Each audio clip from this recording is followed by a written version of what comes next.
ជួយផងយុទ្ធសាស្ត្រកោចោប៉ះយុទ្ធសាស្ត្រនេះគឺរៀបបាញ់ភៀដំណើរសាច់ហ្គេមវាអញ្ចេះអាកូរ៉ាឃើញអាពេលនេះនៅតែឯងអញ្ចឹងទៅអាកូរ៉ាចង់ប្រើយុទ្ធសាស្ត្រកោចោដាក់គាត់ចឹងណាអ្នកគ្នាចង់ចាប់គាត់ចូលឃុំអញ្ចឹងតែមានណាប្រិមិត្តព្រីភ្លើងហើយអាពេលហ្នឹងមានយុទ្ធសាស្ត្រដែរប៉ះយុទ្ធសាស្ត្រអាពេលនេះខ្លាំងជាងមានណាលីងបាញ់ភៀចេញមកគូប្រោយ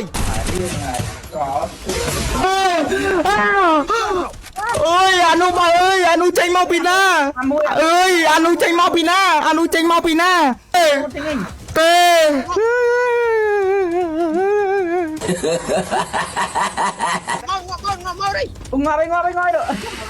មកទេពច្រេងជាងអាពេលនោះចេញមកពីណាអូយមើលលបាស់រោមមិនខ្ញុំស្មានតែខ្មោចទេហើយសក់ក្បាលខៀវហើយបាញ់ស្រាប់តាអាក្បាលខៀវនោះចេញមកពីចាស់មួយទៀតឲ្យស្មានវាជ្រែកវាឲ្យស្មានវាបាញ់ភីឲ្យមើលមិនម៉ូតទេខំថាវាម៉ូតទេខំអញវាមកអត់ទេអត់ទេកាសទេ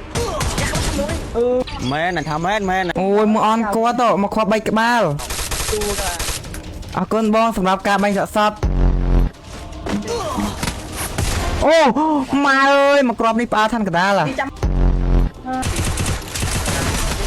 កមួយទៀតទៅកៅទៀតនោះដឹងចាំងម៉ៅចាំងម៉ៅមុំហើយបើអ្នកគ្នាចង់ដាក់ពេជ្រដែលមានតម្លៃធូរថ្លៃជាមួយនឹងសេវាកម្មដាក់ភ្លាមបានភ្លាមអ្នកគ្នាកុំភ្លេចជាមួយនឹង PNT ដែលមិន store ចាំមកក៏រត់អភ័យគាត់ឲ្យនៅខាងក្រោម comment បើចង់ទិញលក់100អ្នកគ្នាអាចឆាតទៅប្រមួយនេះបានអ្នកគ្នាអភ័យគាត់នៅខាងក្រោម comment ដូចគ្នាលេងឆាយយ៉ាងអូច្បាស់ម្ល៉េះ